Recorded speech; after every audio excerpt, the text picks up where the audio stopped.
Hello, my name is John Testa. I'm the County Legislator for Northern Westchester, representing Peekskill, Cortlandt and Yorktown.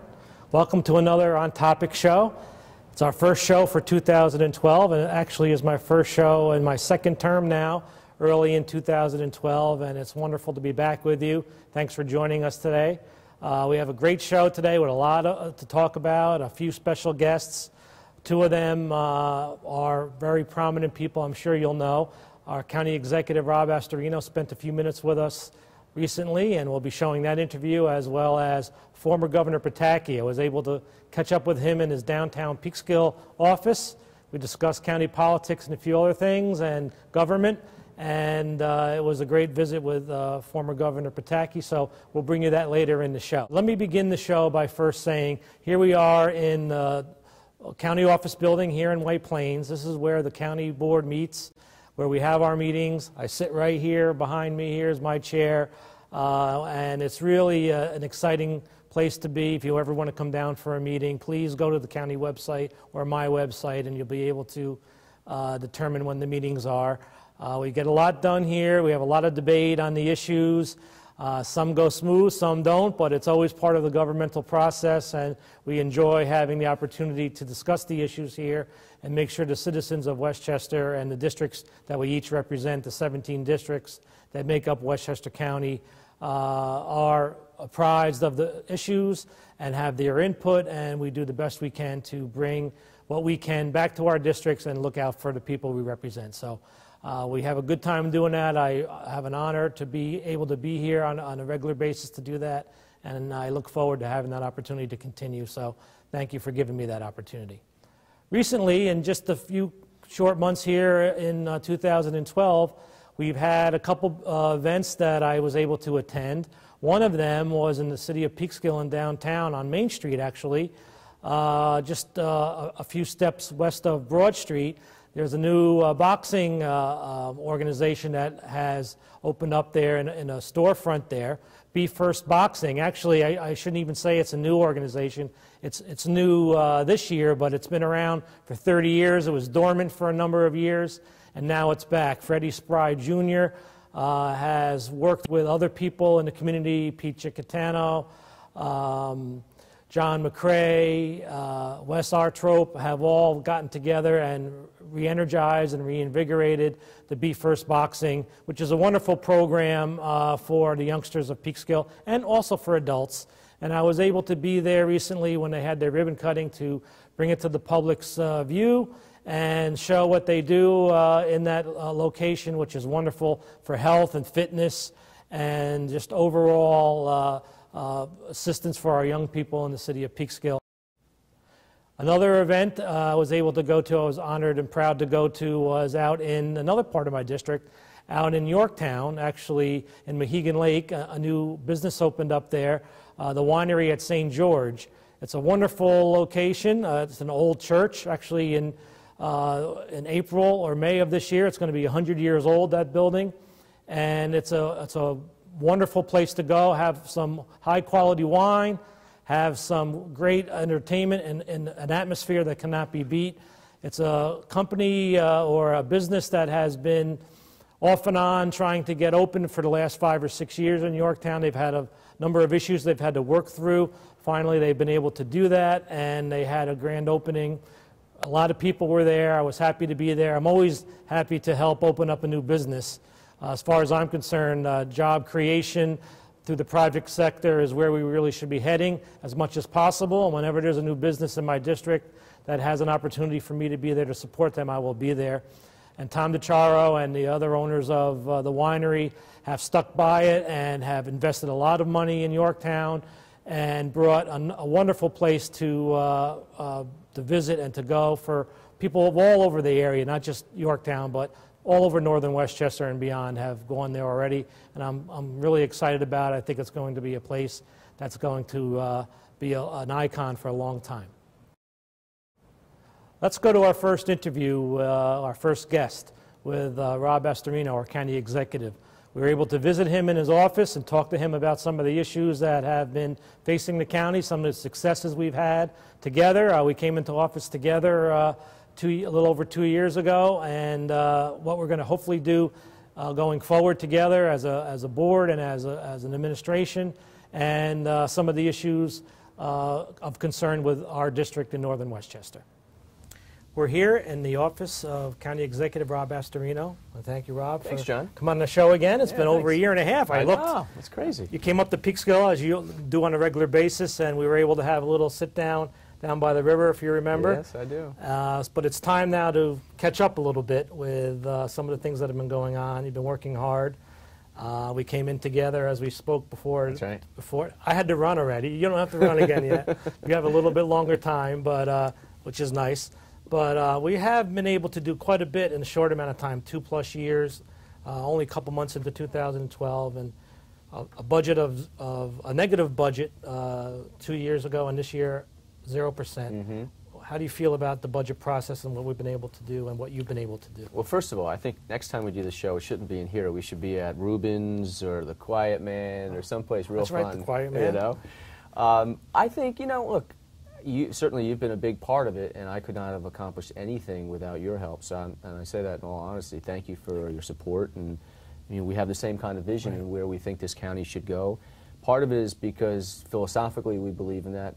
The other part is just simple mathematics. There's no money, and so you've got to make these kind of changes, especially knowing that we've got some crushing bills coming our way from the state. Right. And this property tax cap, which is a great headline, is becoming a mockery of itself because it's impossible in a very short time to be able to comply with this tax cap.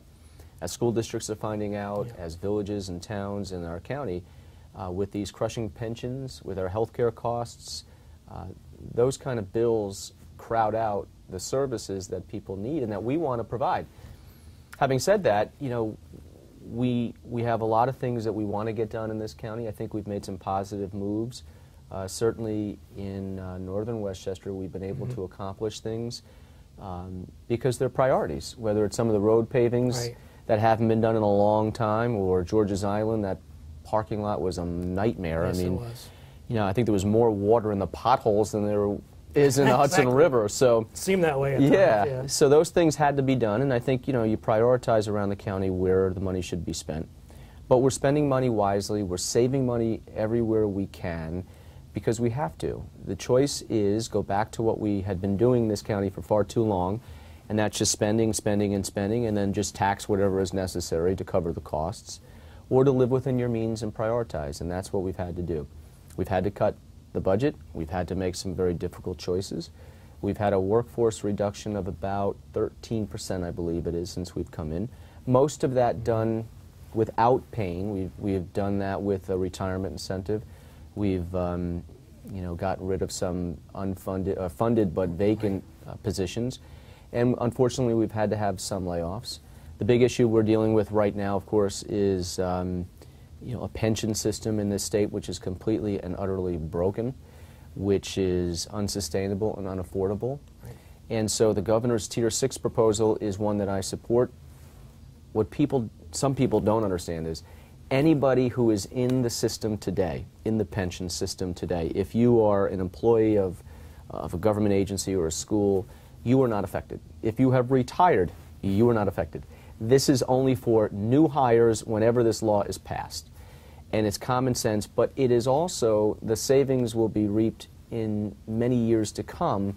It's not an immediate savings, and we have some crushing bills due. So in the near term, we've got to come to grips, as do schools and villages and towns, in how to comply with the 2% tax cap, how to control our costs, how to find new revenue that is not taxes. And we've got to grow the economy, and that's one of the things that we're trying to do in this county as well. So a lot of important issues. Well, I think you hit on some important concepts as well. First of all, as an executive, and I had my time as mayor, not quite the county executive, but you are the person. You had to deal with it, that's right. You have to deal with every single problem, not just the ones you want to deal with, okay? You don't have a choice. Yeah. So you have to deal with everything. You have to deal with what you have to accomplish today that will help you with today's budget, but you also have to be responsible, as you mentioned, for down the road, things that you may have to do today, laws you may have to pass, or issues you may have to do today. Well, not really, you might never see some of these benefits while you're in this office, but you're doing the right thing for 10, 15, 20 years down the road, because you have to be responsible in the job. So it's a two-edged sword, but you have to do both. You know what? And you hit it. Hit the nail on the head, and that's, we're here to do a job. It's easy to make the decisions that make everyone happy and will probably help us get reelected. Right. But that's not why I'm in this, that's not why you're in this, and you've spent your career dealing with children. Right. So you know the effects of decisions today have an immediate consequence on their lives as well as their future. Well, that's what we're dealing with now, and I was up in Albany last week with Mayor Bloomberg and others and pressing for reforms to a system which we all know is broken. It's taken the public a while, but we've been able to educate in the last several years, and I think the public is now up to speed in knowing that in order for us to be competitive in New York, in order for my kids who are 8, 7, and 2, kids you teach, your kids, everybody, to have any potential future in this state, to live here, to raise their own families, the decisions we make today are going to affect them. Exactly. So we could either pretend it doesn't exist, take the easy way out, which has been done in the past, that's why we're here today in this kind of mess, or we can say this is what we've got to do, let's do it, and you know what? If we don't get elected because of it, well, that's the consequences. You can sleep at night, and I'll you know sleep you at did the night, right thing. and knowing 20 years from now when I'm in a rocking chair, hopefully I won't be in a rocking chair in just 20 years. I hope so. But whenever that is, and I see my kids become adults and have a family, that I can say, you know what, I was part of a generation of leaders that looked towards tomorrow and not today. And I think that's really important. And I appreciate what you've done to help us in northern Westchester with the infrastructure. County-owned infrastructure has gone neglected in many areas. Yeah. You've talked about flooding. We don't really have the flooding issues up by us, but I know other places in the county do. You have to look at the whole county. We mentioned the parks that were done, Blue Mountain and George's Island. We've talked about the county-owned roads up there. Main Street is in the pipeline to be done. It hasn't been done in many, many years. North Division Street, we're working on other areas as well to be done. So you're looking at what needs to be done to help the people and the infrastructure that you're responsible for. At the same time, you don't want to hurt people who need help, and you found a way to offer that help, but there has to be a ceiling, and you found it, and I think most people agree with that. So. Well, there's limits to everything we can do, but even in these difficult times, it doesn't mean we have to pull back everywhere. It doesn't mean that we don't have responsibilities. And you mentioned some of the things that we've been able to do in northern Westchester. It's because of you pushing them. I'm seriously. I mean, obviously, sometimes you got to be a squeaky wheel, but you also bring the issues to us, and in a rational way that we can say, you made your case. Makes sense. Yeah. And the ash pit is a big thing in Cortland. That was before both of our times, but it is a big issue, and Supervisor Puglisi has been working hard at that for over a decade to get that closed, and finally, by the end of this year, it'll be completely capped. And so it'll have wildflowers growing on it. We're going to plant wildflowers. Another big issue in the county that we both inherited is the housing settlement. Yeah. It seems like a never-ending back and forth. Oh, it'll end. It's going to end when we build 750 units. And you know what? We are well on our way. Yeah. We have 72% of the 750 units are in the pipeline now. Some are already built. Some already have tenants in parts of the county. Right. We have about 200 of the units that have been approved by the monitor. We have financing. We've met all of the benchmarks and way surpassed them so far in over 2 years of this 7-year settlement. But we've got to watch the dollars that we spend on that, because the money that we put towards this housing settlement to build the 750 units, that money's got to come from somewhere. And obviously you have tax dollars. You have money that in the past had been put into affordable housing projects, and housing in Peekskill and people have done their fair share before the settlement. That's right. So, I mean, we can get into that whole thing, but I think we'd be here all day talking about that. But it really the point is, whether you like it or not, we have it. Right. We have the settlement, and we are complying with it, and I think we are far surpassing what anyone assumed we could get done in this short period of time. And that's because we're working cooperatively with every community. And in my opinion, some people are not on board with the fact that we're getting there so soon, because they expected this to be a lot longer. Didn't fit out. the narrative that they had written out. It did not. Yeah. So we're feeling a little bit of that, because the bar is now being raised, it's being changed, it's being, New issues are coming in that were never part of it, so we're dealing with all of those, and you're dealing with all of those in an honest, open way, which I think people appreciate. You came out with the update recently on how far along we've come, and I think it really goes to show your leadership and the county's cooperation and focus on getting this done. It's a federal stipulation; we have to do it, and we're doing it the right way. And you know, I think people should understand the facts as they are, not as some of them are telling them, and to get updated information. And by the way, if people qualify for some of this housing, you should go through the county website, westchestergov.com, and find out about the settlement and the opportunities that are there. But again, I want to thank you for everything you've done for Northern Westchester. You've come up when we opened up the Quiet Man. We had the ribbon cutting there. Fun. You had a good time there, I hope. And I poured it was a bad pour, my first one. It was a bad pour. Going back for a second one. That's all right. Come anytime. I'm sure they'll have you back. It'll be a one-year anniversary this summer. Yeah. Maybe we'll get you back up there for one of the events we have, the Italian Feast. Yeah, that was fun. In Verplank is also, or we have an Italian festival now in Peekskill. Yep. We have so much going on up there, and you know the area since you spent some time there as a youngster. Holy Spirit, when they opened up, rededicated the church and had Cardinal Dolan come over to, well, he was Archbishop then, to bless it, and Reverend Lacey's church I've been to, which you were with me that day. So yeah, it's nice to go back to my roots. Yeah. And it's great. You're a hands-on county executive, and we appreciate it. Thanks, Thanks John. for the time. Thank you. A few weeks back, I was able to go to a great event that newly elected Supervisor Michael Grace held. He's been doing a great job out in Yorktown, bringing the public together. And one of his focuses, and I'm so glad it is, because it was one of my focuses as mayor of Peekskill, is economic development, bringing new businesses and supporting businesses. We talked about the winery before, and that's just one small example of a new administration coming in and being open to business and helping those businesses. And there's quite a number of developers looking to spend millions and millions of dollars in Yorktown. So Supervisor Grace put together a summit with all interested parties, the public, the developers, the planners, the environmental people, everyone who has a concern with development and wants an input. We're all brought together at once, and we had a wonderful opportunity to hear everyone's concerns, get an idea of what some of the projects may be, some of the hurdles that may be in the way, and how we can get around them. And Supervisor Grace did a wonderful job of bringing everybody together so everybody feels part of the process, which will enable the process to move forward in a positive way and bring in some wonderful development and some new revenue and new jobs to Yorktown and Northern Westchester. So I was happy to be able to be a part of that, and I appreciate the opportunity he gave me to be a part of that. And I look forward to continuing working with him and the town board out in Yorktown to make sure that we can have quality development and concerns of all communities of Northern Westchester taken into account. As you may also know, at the beginning of every year, February is a big time for the Lincoln enthusiasts of us in the community.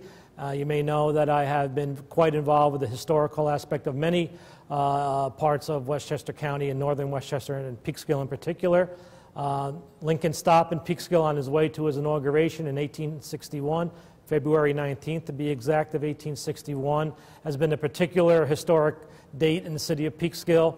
And for the 108th year, the Lincoln Society in Peekskill had their annual events where there's a small parade, there's a recognition of what took place in 1861. We have a reenactor who comes and reenacts the speech that Lincoln gave to Peekskill.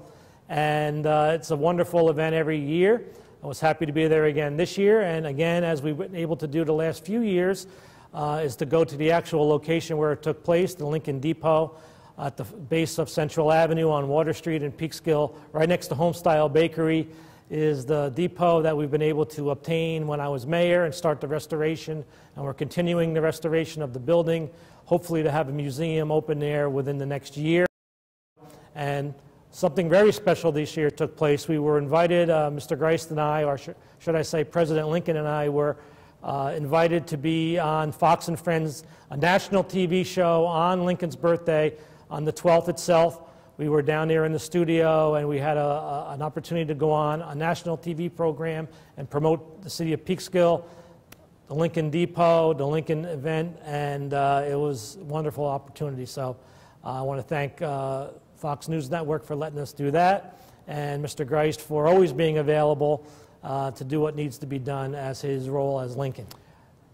With that said, I think it's time where we go to our next interview with our other guest, who is a very special person who has helped us with exactly the event I just talked about, the preservation of the Lincoln Depot and everything connected with it, and someone who has always been a mentor to me and has been someone who has always kept his eye on what's going on in Peekskill and beyond, especially in Westchester County. So let's go to the little opportunity I had to meet with former Governor Pataki in his downtown Peekskill office. I'm here in Peekskill with former Governor George Pataki. He's given us a few minutes of his time today, and I want to thank you, Governor, for joining me today. Good being with you, John. I know you've been traveling a lot, and you've been promoting a lot of causes, and in Westchester, it's been close to our heart watching you go around the country and talk about preserving, spending has gone out of control in the country. Obviously in Westchester, that's what we're doing with Rob Astorino as our county executive, and the deficit that has been growing and how that's affecting our economy.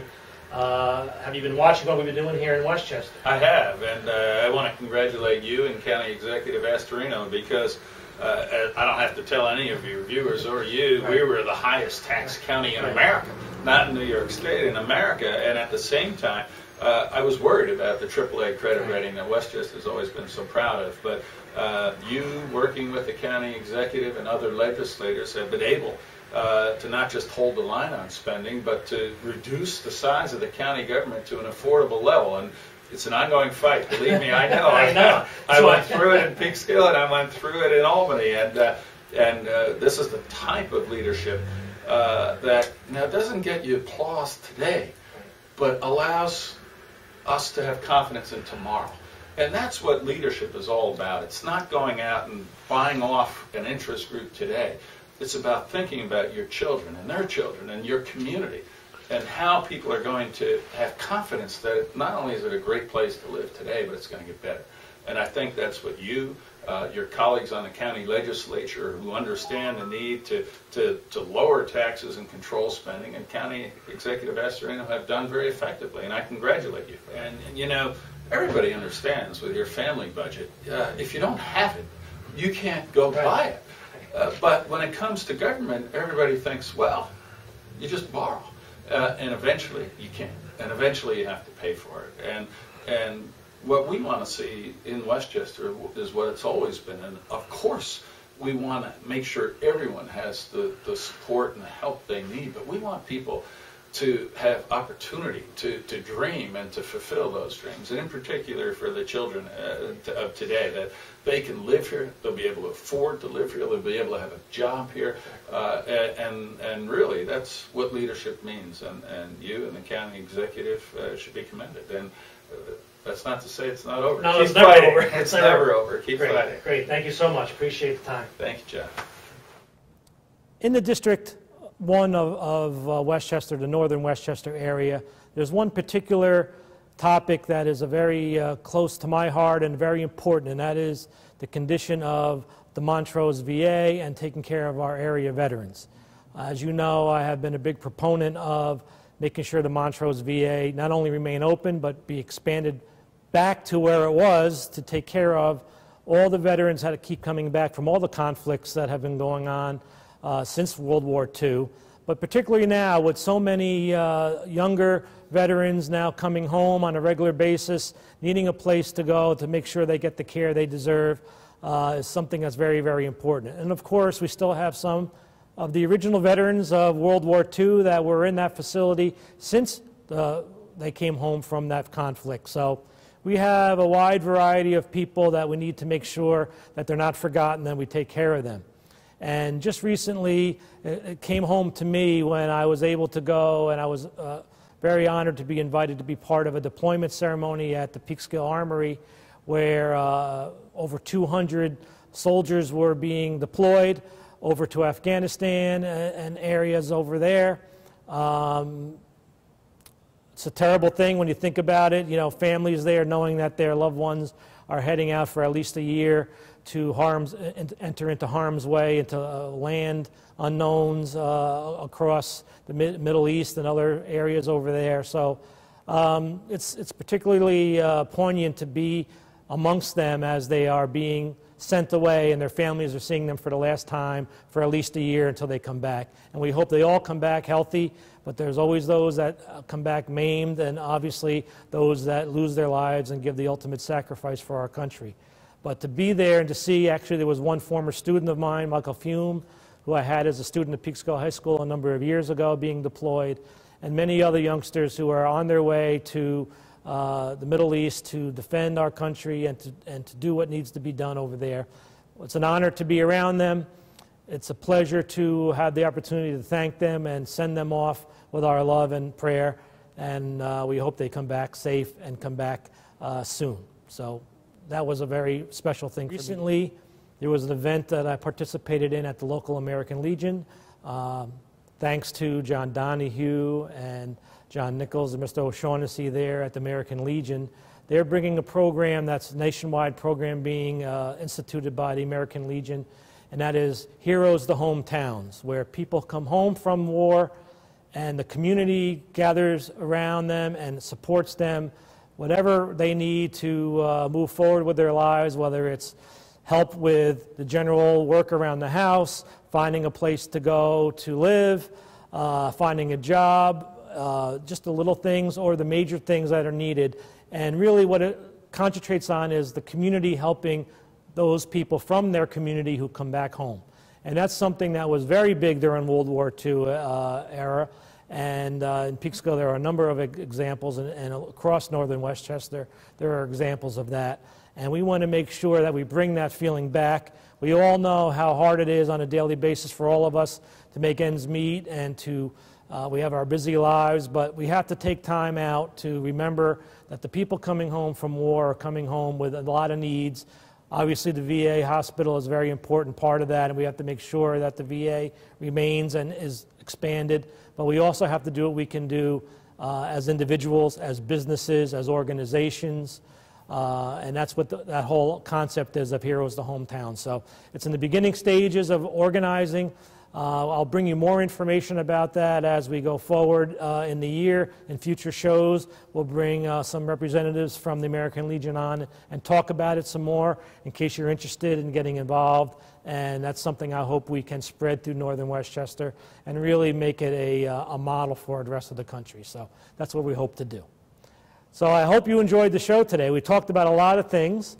We talked to a couple very important people who are near and dear to me and to all of us in northern Westchester, and some issues that, of course, are going to be coming forward and continuing, and we'll be dealing with them and bringing you updates as the year goes on. If you need to contact me, please don't hesitate to contact me through my website, which is probably the easiest way, johngtesta.com. Through my website, you can email me, you can go on my Facebook page, link from there, you can go to my YouTube video channel from there. There's all kinds of information. I have a blog as well on WordPress. All that is linked through my website. So if you go to that one location, that would probably be the easiest way to get a hold of me. Obviously, the County Board of Legislators website, you can also call me from there or email me through the website. My office number is 914-995-2828. If you need to call me here at the County Board, I'll be happy to meet with you and discuss any issues that may be of concern. So until the next time we meet on Topic, thank you for joining me, and we'll see you next time.